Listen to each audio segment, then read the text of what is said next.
You're listening to The People's Pitch, the official podcast of Minneapolis City Soccer Club, brought to you by footballstadiumprints.com. Let's start the show.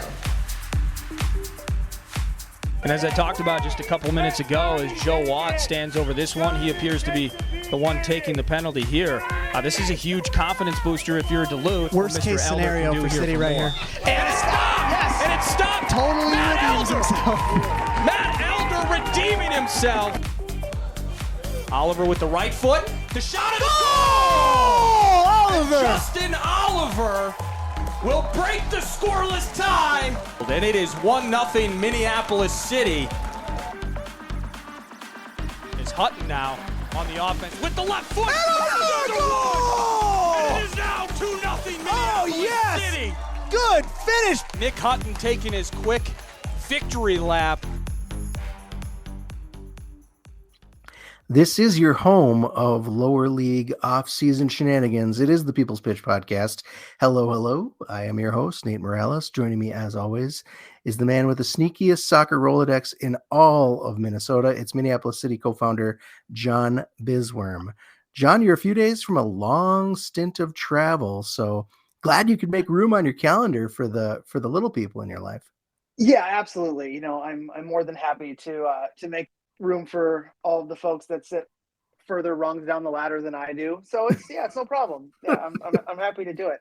But no, yeah, I got a lot of travel, holidays coming up, work stuff, year-end closing, we can call it. And I'm really excited to at least kind of squeak out one more show that's it's going to be an interesting one that we've kind of been looking forward to. We circled it on the calendar and then it was like, holy shit, it came up. So today we're going to talk a little bit about futures trials. They are underway with more to come next week. But I am not the only one with travel on the horizon. We've got City legend Aaron Olson, the Aaron Olson, in the house to talk about his upcoming trip to Argentina, where he'll be representing the USA in the Maccabi Games. Yeah, man, ring-a-ding-ding. Let's get their heads ringing. Hey, what's up, guys? Yeah, long-time listener, first-time caller. Love to be here.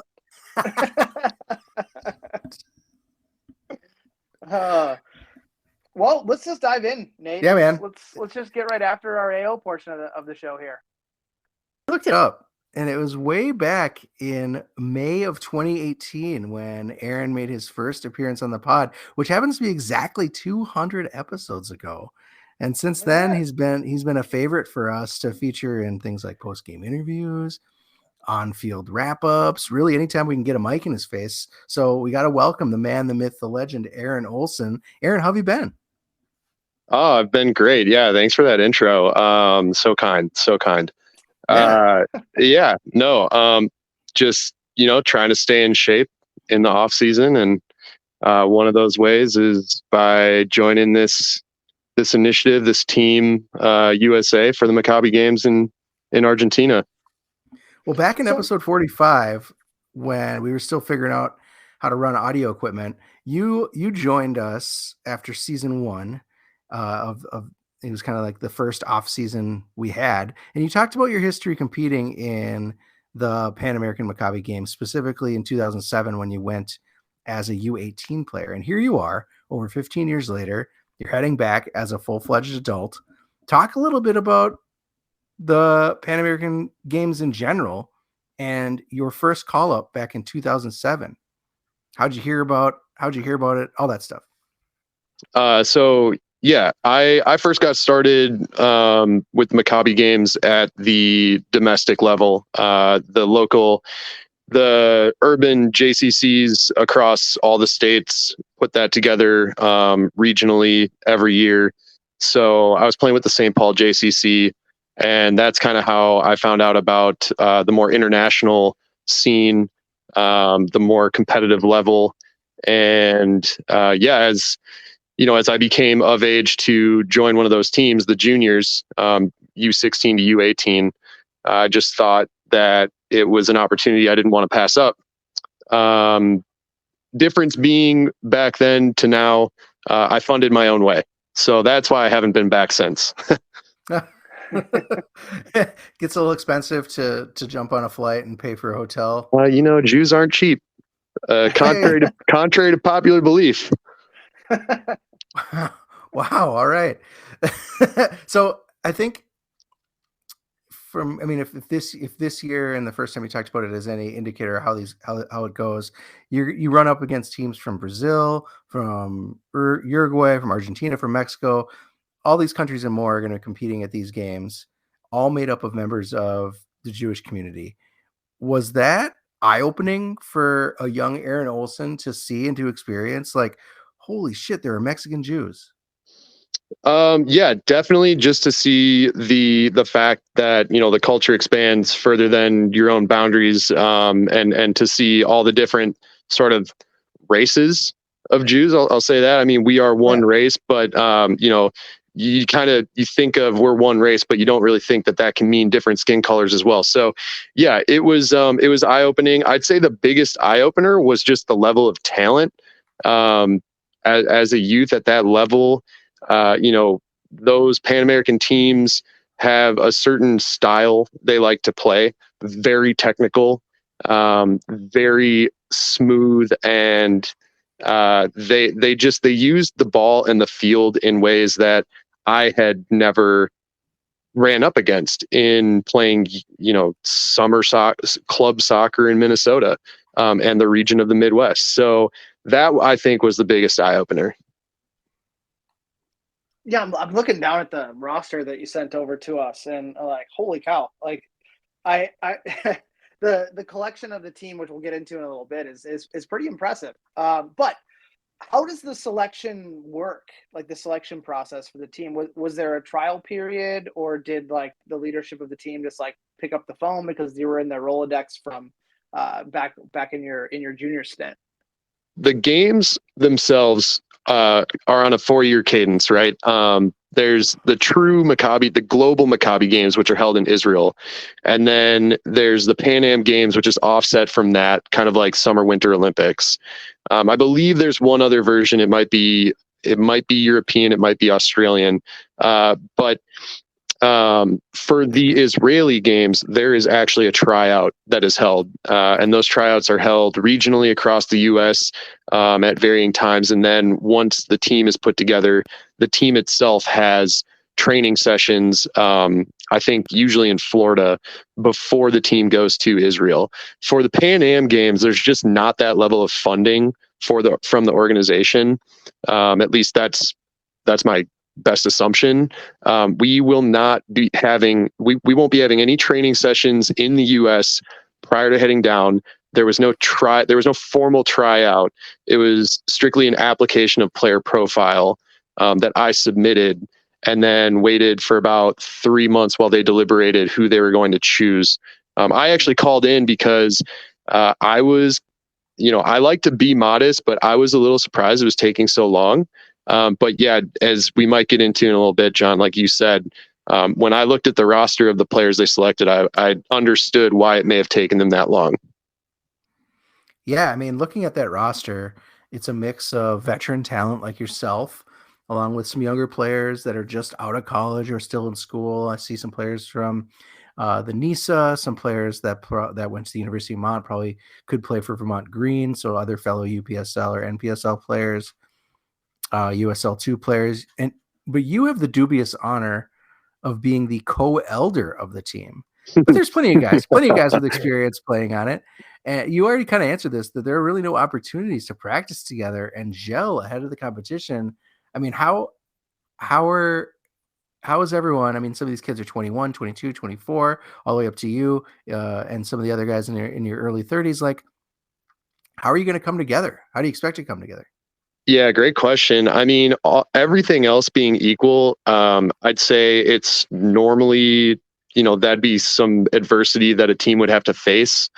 But the fact of the matter is that there is a core group within the players that were selected that have been to the previous Pan Am Games as well as the previous Israeli Games. And I think potentially even the rounds of games in Pan America and Israel before that as well. So, and in those games, they've either come home with gold or silver every time. So, these guys are gamers, they're competitive, and they know each other, at least, a solid group of them know each other and how they play together. So I'm hoping that that will continue to run its course when we go down to Buenos Aires this time. But yeah, it'll be interesting. It'll definitely be interesting to meet these guys for the first time and see the level firsthand of the talent and sort of that, navigate the dynamic, the social dynamic, the leadership dynamic of the team, and who exactly that's going to be and how that all shakes out. But I'm certainly no stranger to being one of the oldies. Yeah, as I'm running down the roster here, just to kind of give some color to the folks listening, like there's players that kind of come from a lot of different a huge swath of areas of the soccer landscape in the U.S. You have some former Division I players, some current Division I players, some retired professionals, players like yourself who have moved on into day jobs and have a piece of soccer still connected to them at the lower league level. Retired graduates of Creighton University that played there.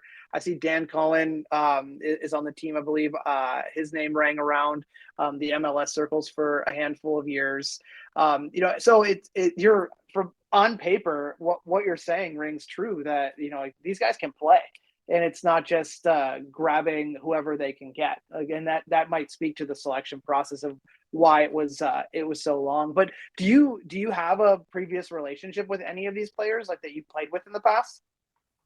Interestingly, I don't. I didn't see any names on the roster this time around that I played with the first time around on the juniors. I've seen on a couple of their profiles that they also played at the junior level, but at a year after I did. So no, I don't have any connection to any of these guys. Although what I will say is the coach is the former coach of Birmingham Southern College, and coincidentally, when my freshman year at Trinity University, Birmingham Southern College had just moved down into Division III from Division I, and I want to say they were in our conference. If they weren't in our conference, we ended up playing them at Birmingham Southern. So there is a small tie, 6 degrees of separation, if you want to call it that. But nothing. I mean, when I spoke to the coach, I'd love to say that he remembered me, but no such luck. But it is funny how small the community is, but at the same time, how far it reaches. So can you talk to us a little bit about the atmosphere at these games, seeing that it is a combination of athletic competition, religious events, and then a New Year's Eve celebration?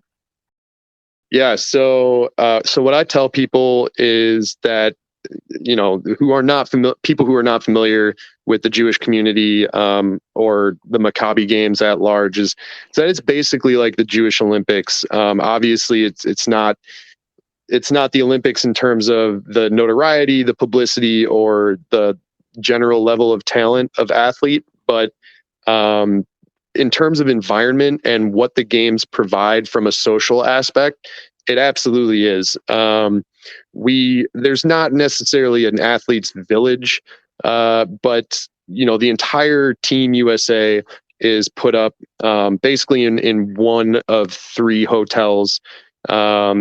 And there's, there are family members and fans that come down to watch. This is an event that has national interest in the country of Argentina.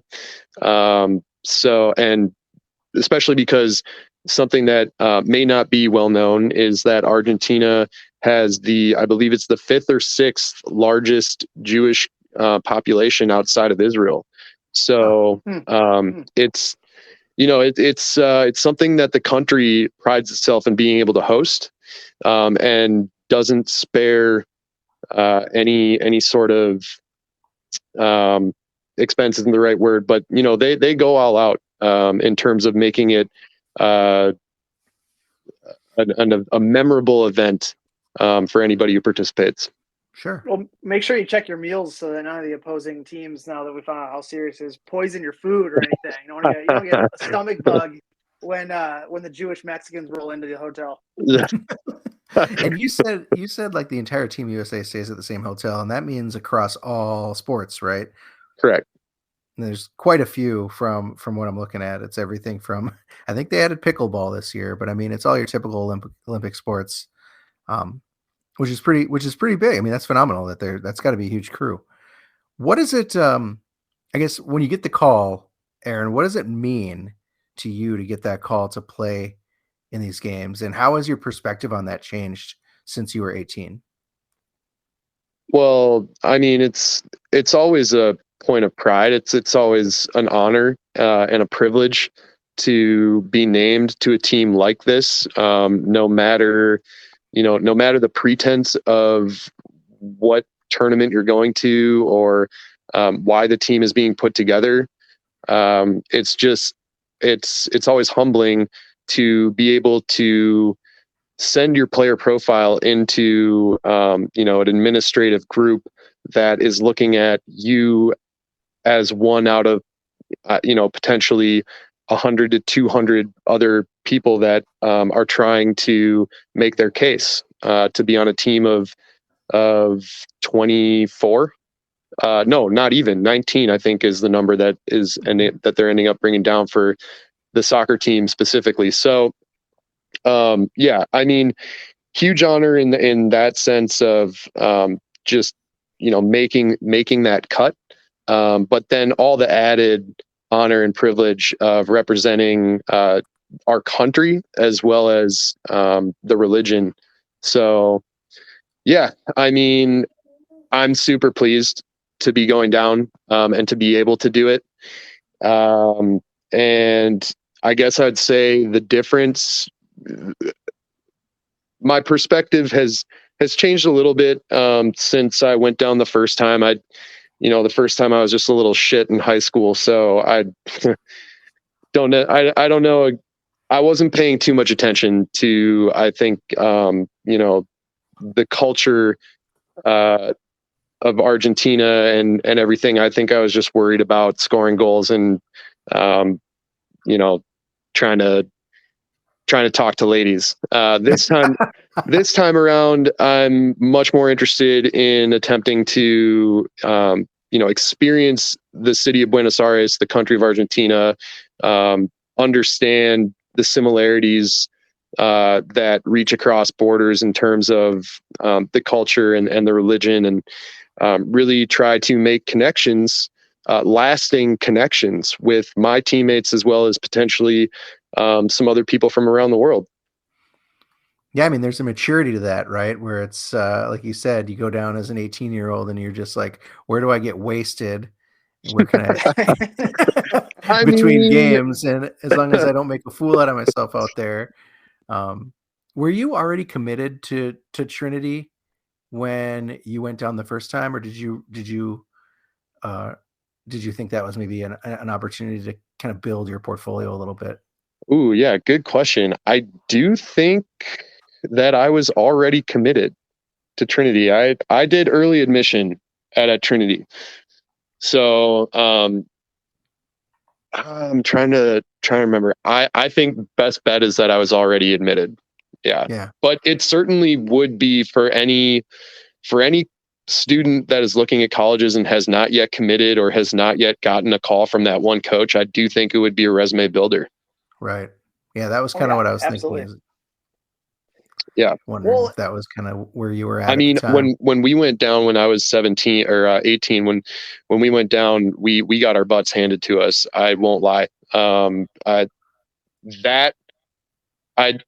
think that is probably a harder, it's a harder process to be successful with for administrators to receive player profiles of kids that age, and be able to look at just a sheet of paper and say yes or no, and really, segregate the talent, because I never saw the player profiles of my teammates down there, but once we got down there, it was pretty apparent that like there were some, I hope they're not listening, but there were some kids that probably shouldn't have been there. Well,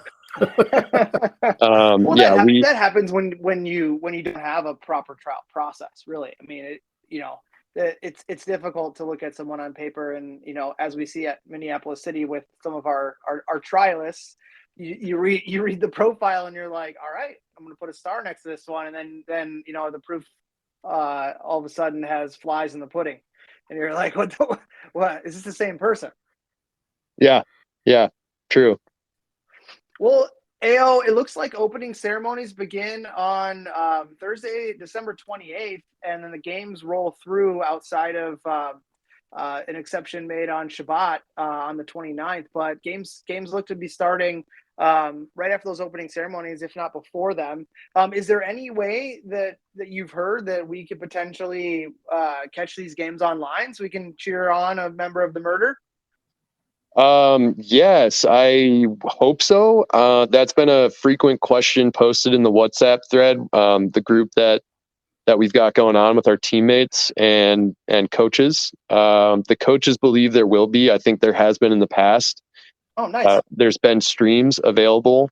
So, as soon as I get that information, I'll pass that along 100%. Absolutely. And then we'll pass it on to everyone that we know so that we can provide you the support back here in nice cold Minnesota while you're catching some rays down in Buenos Aires. Hell yeah, let's break that Pan Am internet. Sounds good, AO. Well, good luck. We're super excited to support you through this process, and go Team USA. Thanks, guys. No, I really appreciate you having me on. Always a pleasure, and go Crows. All right, thanks, AO. Have a good night. Thank you. Yeah. Bye. Later, boys. As we noted on the last week's show, or 2 weeks ago, whenever we met last week, Nate, Futures trials are underway, and we had our first session. So just a little bit of background on kind of what the first session was. The group was split into two groups this year because we are fielding two UPSL teams, one of the U21 variety and one of the U19 variety, as I believe you talked about the differences between the two on our last show. But we had about 80-ish players split into an A and a B group last week Friday, which was really, really nice to have the back-to-back sessions because it was super easy for the coaching staff to set up once and not have to wait a full week and tear it down and reset it up again and do it all over again, hit rinse and repeat. But first impressions for me were, Nate, I know you were excited to hear about this. In my opinion, the player pool the players in the pool that we invited to the U21s that are also qualified for the U19s actually were, in my opinion, the best in the group. And yeah. I mean, not to say there weren't some over 19-year-olds that were good. There were, but I was really impressed that the players that are eligible for the 19s, which were the younger players that were brought into the futures setup last year over the winter, they really showed how a year in our program, then going off to their own thing and then coming back, really elevated their play. They looked like different players, same profiles, same strengths that we selected them the first go around, but seeing them again back in this, I was like, holy cow.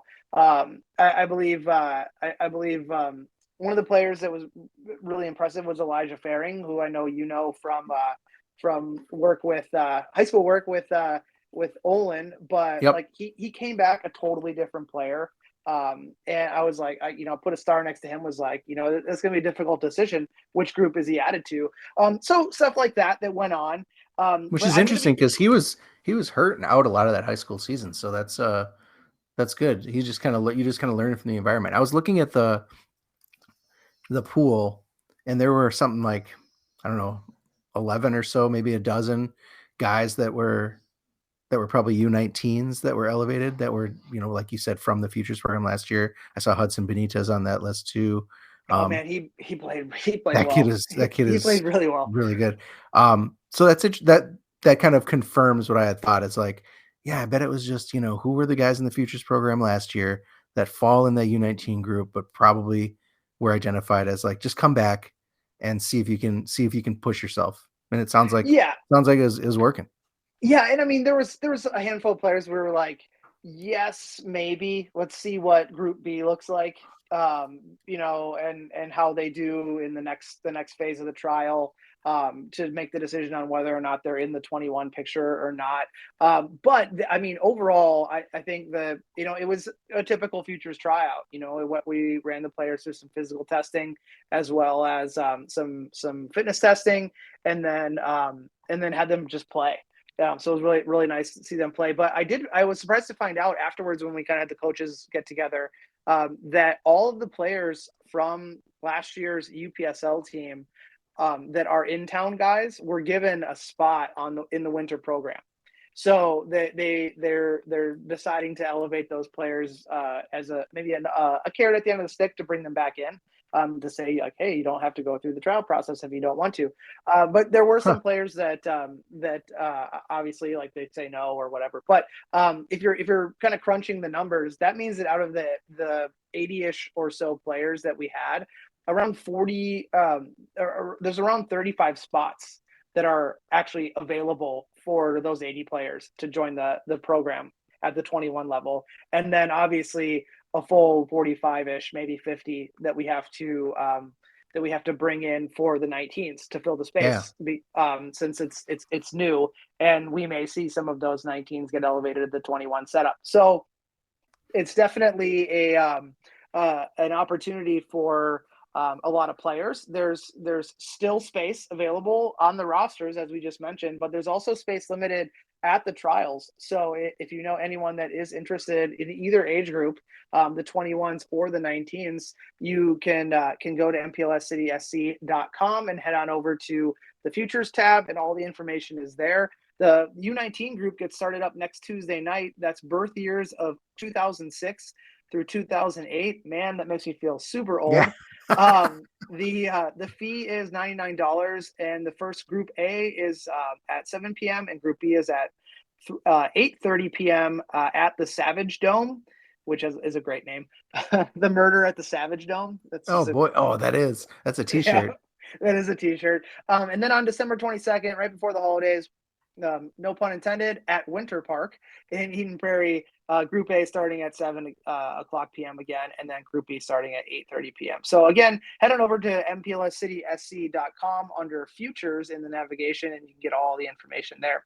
So once again, spots available for both groups, particularly goalkeepers. So you know any goalkeepers out there, hit us up. And that is all for this week's show. Thanks for listening, and thank you to our wonderful show sponsor, footballstadiumprints.com. If you're in the market for supremely curated soccer-focused graphic design on anything from mugs to t-shirts, head on over to footballstadiumprints.com, fill up your cart, and don't forget to use the code CROWS10 for 10% off of everything you purchase. I think they tweeted out today that they what the dates are before to ensure that you're going to get your holiday shipping. So if you're interested in purchasing something from footballstadiumprints.com, head on over to their page on X, their profile on X, and you'll be able to see what those dates are. As a reminder, Minneapolis City is a 501c3, so consider beefing up that tax-deductible donation ahead of next year through a charitable gift to the club. Memberships for 2024 season are on sale now, so it's never too early for you to cement your seat in the stands and get some sweet swag. Also, you'll get an early discount, so that's always nice. And I believe if you get it in soon or right away, you'll be able to get your last votes in for the away jersey. Yeah, if you haven't voted yet because you're not a member, do it. Yeah, do it. So head on over to mplscitysc.com and get yours today. If you're interested in getting a hold of us, we've made it super simple. Hit up the club on X at mplscitysc and hit up the show on X at the People's Pitch or via email mcscpodcast@gmail.com if X is not your thing. If X don't give it to you, yeah, head on over to email. That is all for this week's show. I am John. That was obviously Aaron Olson heading off to the 2023-2024 Maccabi Games. And, of course, that was Nate. We'll be revisiting more of our favorite episodes throughout the holidays before we start 2024 with a bang. So until then, You got it.